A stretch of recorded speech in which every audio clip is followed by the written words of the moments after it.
I was built for war. Not raised, not trained in the way flesh species mean it. Built in a vat, from a genome selected over 400 generations of my progenitors, specifically for combat efficiency. My bones are laced with a lattice alloy that will not shatter under small arms fire. My reflexes were tuned before I had a name. I do not remember being a child because the Thren do not have children in any sense a soft species would recognize. We have units, and units have batches, and batches have purposes.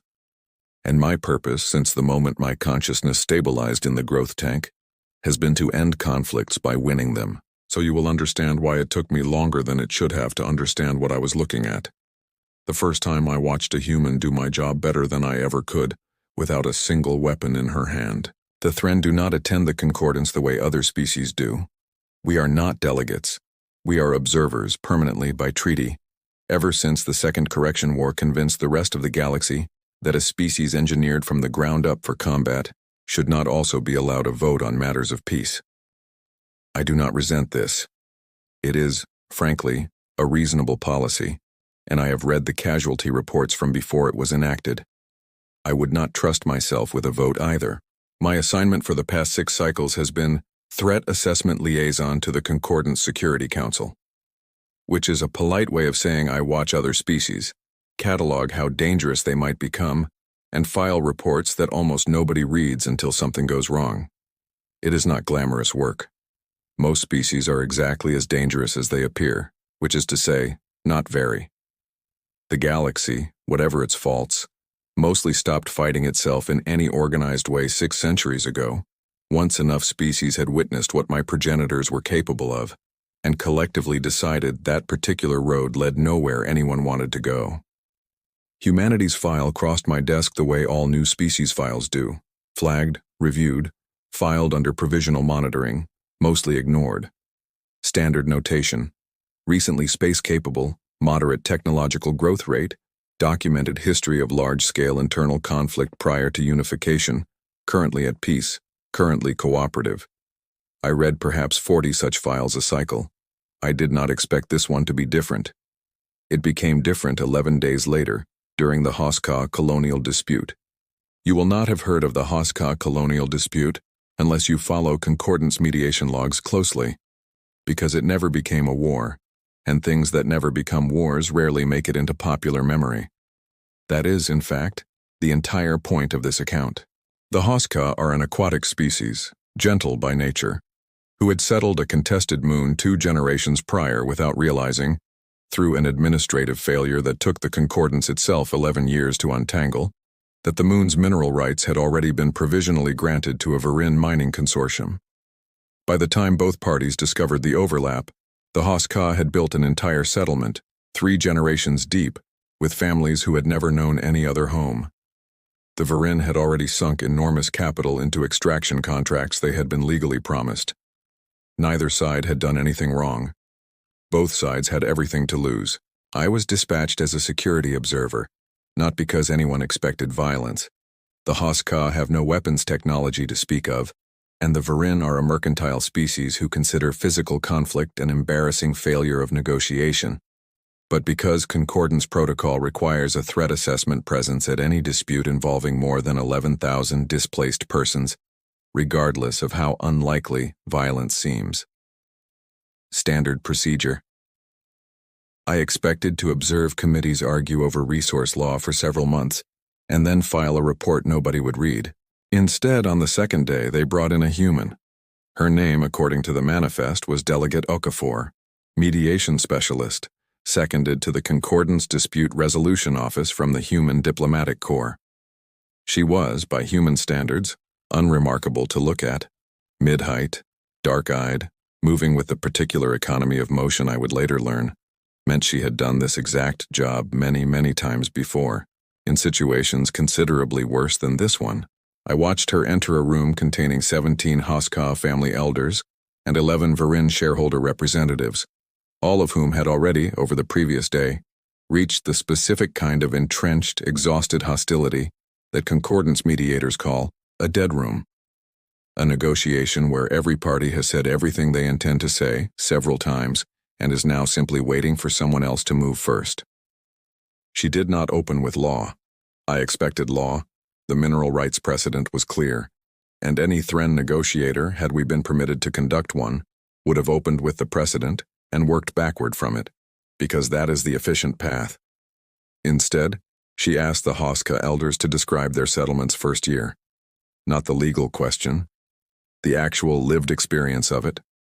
What they built first, what they named their first child born there, what they had been most afraid of before they knew whether the moon could sustain them.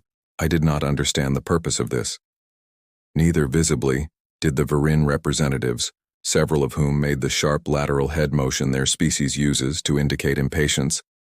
Then she asked the Varin shareholders to describe the mining consortium's founding, who had first invested, what they had risked, what would happen to the specific individuals in that room, not the abstract corporation, if the extraction contract collapsed entirely. By the end of the first hour, something had shifted in the room that I did not have adequate instrumentation to fully measure, though I tried. The Hoska elders were no longer speaking exclusively about their rights. The Varin shareholders were no longer speaking exclusively about their contracts. They were, improbably, listening to each other describe things that had nothing directly to do with the dispute: fear, risk, the specific texture of what each side stood to lose. And something in that listening had made the room slightly less dead. It took her 11 more days, not months, to produce an agreement. A joint extraction schedule that preserved the Hoska settlement's water table, a revised timeline that let the Varin recover most of their sunk investment, and this detail struck me most, and I have thought about it often since, a formal, written acknowledgement, agreed to by both parties and archived permanently in the concordance record, that neither side had acted in bad faith. Not a legal finding, not required by any statute. A simple mutual statement that everyone in that room had been telling the truth and had been afraid and had done their best. I asked her afterward why she had bothered with that final clause. It resolved nothing legally. It changed no resource allocation. It's the part that actually stops it from happening again in 10 years, she said. Everybody in that room needed to hear the other side say out loud, "We know you weren't lying either." Legal agreements collapse all the time. Grudges last longer than contracts. I filed this observation. I did not yet understand its full weight. I have since reviewed at considerable length the historical record my progenitors' wartime doctrine had always treated as background noise. Humanity's documented internal conflicts prior to their unification, a body of history considerably longer and bloodier than most species in the concordance ever produce. I had assumed, reading the casualty figures, and they are substantial, easily comparable to several of the more severe Thren correction wars, that any species with a history that violent would either destroy itself or, like my own people, be permanently restricted from any role in conflict resolution once it reached the wider galaxy. Instead, I found something I had not expected in any species' history: an entire, continuously refined discipline of professional peacemaking.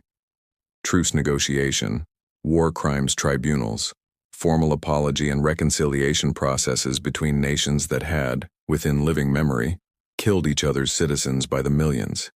Institutions built specifically to sit two exhausted, furious parties in the same room and extract from them something neither side arrived willing to give: acknowledgement. Humans had not simply survived their own violence the way most species survive a natural disaster, by enduring it and moving on. They had, after every conflict, built increasingly sophisticated machinery specifically for the unglamorous, thankless work of putting broken things back together. And they had, across generations, apparently gotten disturbingly good at it. Not because they were naturally peaceful. Every record I could find suggested precisely the opposite. Because they had hurt each other badly enough, often enough that an entire professional class had emerged whose sole function was cleaning up the wreckage before it detonated again. I requested access to the full personnel record of the Human Diplomatic Corps. What I found troubled me more than any weapons cache would have. Delegate Okafor was not exceptional among her peers. She was, by internal human ranking, solidly mid-tier, competent, respected, unremarkable by the standards of her own profession. There were, according to the Corps' own internal assessments, At least 300 human negotiators considered more skilled than her currently active across Concordance territory, quietly embedded in dispute after dispute, resolving conflicts that never made it into any historical record precisely because they never became large enough to need one. The Thren were engineered across 400 generations to win wars. Humanity, it turned out, had spent roughly the same span of time, not through central design, but through repeated, bloody, expensive trial and error, cultivating something considerably rarer, and I have come to believe considerably more dangerous to hand a hostile power. The ability to walk into a room where violence is the obvious next step, and make it not happen, reliably, on purpose, as a professional skill that can be taught, refined, and deployed at scale. I filed an updated threat assessment. My superiors did not know what to make of it, because it did not fit the existing category structure. It was not a weapons capability. It was not a military doctrine. There was no existing Thren classification for a species that has industrialized the prevention of the exact outcome we were built to guarantee. I proposed a new category. It has since been adopted quietly across several other observer species-owned threat matrices. The category is simply titled Conflict Resolution Capacity, Advanced. Humanity remains, as of this filing, the only species to occupy it. Part 2. Amara. My name is Amara Okafor, and I have spent the better part of 19 years doing a job that, when I describe it at parties, makes people's eyes glaze over within about 11 seconds. Mediation specialist sounds, I know, like something you do with a clipboard and a very calm voice, and honestly, some days that's exactly what it is. Other days it means sitting in a room for 2 straight weeks with people who have every reason to hate each other, waiting for the exact moment when someone finally gets tired enough of being angry to actually listen. The Hoska-Varin dispute was frankly one of the easier ones I've handled. Nobody had died. Nobody had even really been cruel to anybody else. Just an administrative mess that had calcified into 2 exhausted parties convinced the other side was acting in bad faith when really both sides were just scared and tired, and hadn't been given a structured way to say so out loud to someone who'd actually listen. What I did not expect, walking out of that negotiation, was a 9-foot-tall alloy-plated war synthetic waiting for me in the hallway, radiating the specific stillness of something that has spent its entire existence being extremely good at killing, and has decided apparently to point that same focus at me instead, for entirely different reasons. I will admit, I've done first contact work with a lot of unusual species by this point in my career, and my hands were shaking a little anyway. Delegate Okafor, it said. Its voice had almost no inflection, which I'd later learn was less a translation artifact and more just how Thren actually talk. Everything delivered at the same measured, unhurried weight. I would like to understand something about your species that our records do not adequately explain. Sure, I said, in the tone I use with nervous junior staff, which is apparently also, it turns out, the correct tone to use with a combat synthetic asking you existential questions in a hallway. What's the question? My people were engineered over 400 generations to end conflicts through force because force is fast, and force is measurable, and force does not require either party to change their mind about anything. You ended this conflict in 11 days using neither. I do not understand how that is faster than what I would have done, and I do not understand why it produced a more durable result than anything force has ever produced in my species' recorded history. I remember thinking very clearly this is either the most interesting question I've been asked in a decade, or I'm about to be murdered by a robot with an existential crisis, and deciding, on balance, to just answer honestly. It's not faster, I said. Force is always faster. That's the whole appeal of it. But fast isn't the same as done. You can end a fight in about 4 seconds if you're willing to hurt someone badly enough. What you can't do in 4 seconds is make sure it doesn't start again in 6 months angrier, with better weapons because nobody actually resolved why it happened in the first place. That takes listening. Listening's slow. It's also the only thing I've ever seen actually hold. He, I'd learned to call him, though the concept translated loosely, was quiet for a long moment, his crystalline alloy plating shifting through some subtle color range I couldn't fully interpret yet. Unit Thren 9, he said finally, by way of introduction, several sentences later than would have been normal for basically any other species I'd worked with. I am the threat assessment liaison assigned to this dispute. I would like to observe your work further, if that is permitted. You want to shadow a mediator, I said, you, a war synthetic. I would like to understand why my progenitors built an entire species for the one job your species appears to have quietly perfected, without being built for it at all. I laughed, which I don't think he expected, based on the very slight recalibration in his posture. Sure, I said. Grab a chair. Fair warning, though. It's mostly just sitting quietly and letting people be upset at each other until they run out of steam. It's not exactly thrilling television. I have watched 412 concordance induction ceremonies as part of my observer duties, he said. I assure you, Delegate Okafor, my standards for thrilling are already quite low. He shadowed me for the next 3 disputes, which is, I'll admit, longer than I initially expected a war machine's patience to last for what really is mostly just tired people arguing in conference rooms. He said almost nothing during the sessions themselves, just stood near the back watching, occasionally recalibrating something in his own internal notes. But afterward, every single time, he had questions. Sharp ones. Why had I let that particular silence sit for 40 extra seconds before speaking? Why had I addressed the older Varin representative by title in one sentence, and by name in the next? Why had I apologized, on behalf of nobody in particular, for a delay that wasn't my fault, before asking for anything at all? Because sometimes, I told him after the 3rd one, somebody just needs to hear this has been hard for you too before they can hear anything else you're about to say. Costs me nothing. Buys a lot. Your species does this instinctively? God, no, I said. We're historically terrible at it. That's sort of the whole point. We had to get good at it the hard way, because the alternative kept getting worse, and eventually enough of us decided cleaning up the mess afterward wasn't good enough anymore. So we built schools for it, career tracks, whole institutions whose entire job is teaching people to do on purpose what should probably have come naturally and just didn't. My progenitors built an entire species, he said, to make conflicts end quickly. It occurs to me now that they may have solved the wrong problem. To be fair, I said, sometimes you do need the fast option. I've been in exactly 2 rooms in my career where the only thing that worked was someone with exactly your job description standing very visibly by the door so everyone remembered why staying calm was in their own interest. Different tool.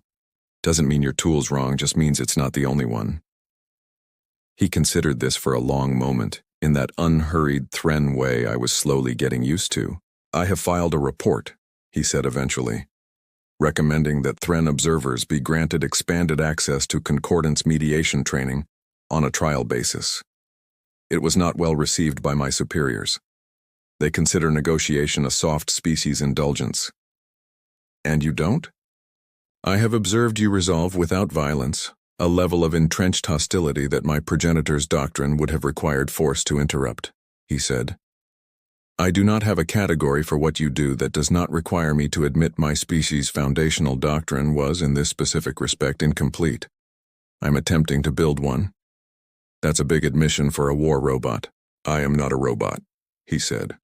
With what I'm fairly sure 9 cycles later, I can now confidently identify as the Thren equivalent of mild, dry offense. I am an engineered soldier attempting, somewhat outside my design parameters, to become something closer to what you are. It is, I will admit, considerably harder than combat. Welcome to the job, I said. Costs way more coffee than fighting does too. I'll get you a chair with a cushion. You're going to need it. We've got the Drivane border dispute next month, and that one's going to run long. Thanks for reading. If this one hit different for you, let me know. Like, subscribe, and I'll keep bringing you stories like it.